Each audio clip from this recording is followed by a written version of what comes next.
Thank you. So my name is Kristen Brenner. I'm a resident of Solana Beach and co-lead of Beach Preservation Committee for the San Diego chapter of the Surfrider Foundation. First, thanks to staff. This application is a real stinker and we appreciate your good faith efforts to reach a compromise.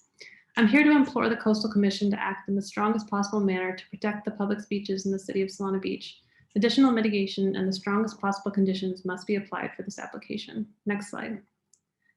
As the Commission has rightfully pointed out in its two previous denials of seawalls in front of 245 Pacific Ave, we appear to be at an inflection point where we must confront the future of coastal development. All of our beaches are at risk while we continue to armor our coastline. Next slide, please.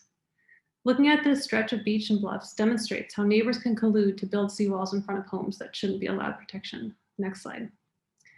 If you look objectively at 245's neighbors from 211 to 311 Pacific Ave, you have to wonder how the heck these seawalls were ever allowed, given that the vast majority of these homes is either new, renovated above 50%, has a deed restriction waiving the rights to a seawall, was conditioned to prefer relocation over protection, or some combination of these things. Of these 16 homes that are adjacent to the home we're discussing right now, only 2 should truly be considered existing and worthy of a seawall. Next slide.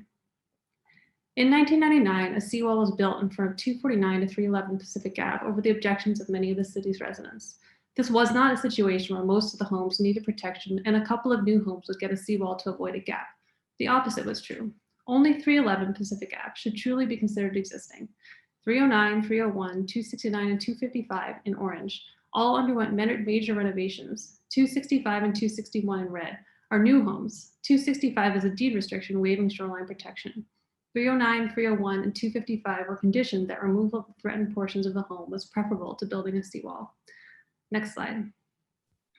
On the other side of this current application, the seawall built in 2010 in front of 211 through 231 Pacific Ave continued this destructive trend.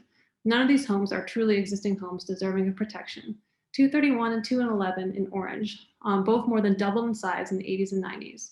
225, 219, 215 in red are all new homes. Next slide.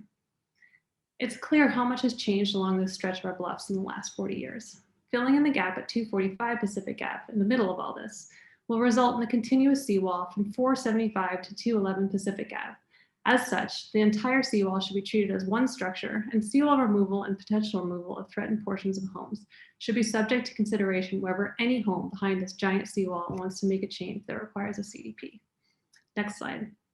The suggested mitigation for the proposed 245 Pacific Ave seawall also grossly undervalues our beaches. Next slide.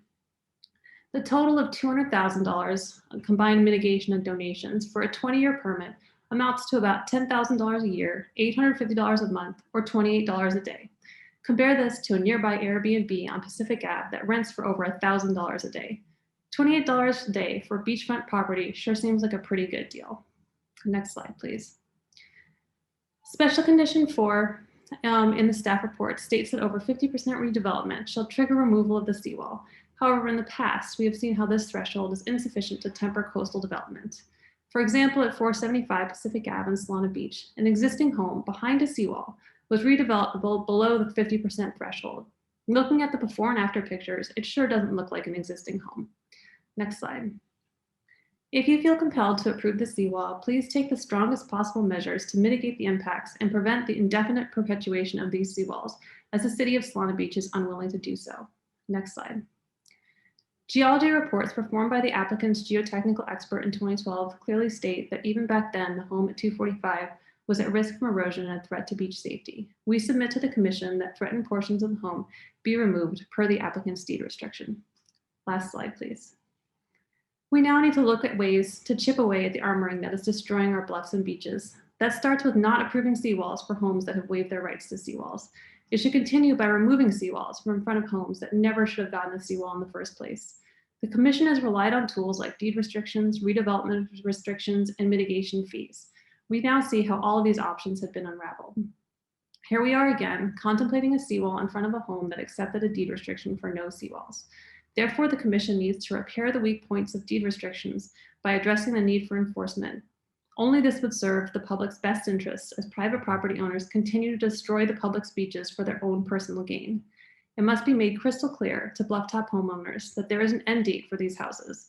Alternative options open to loopholes as offered to the applicants at 245 Pacific Ave when they chose to redevelop in 1996 should be never given again. Thank you very much.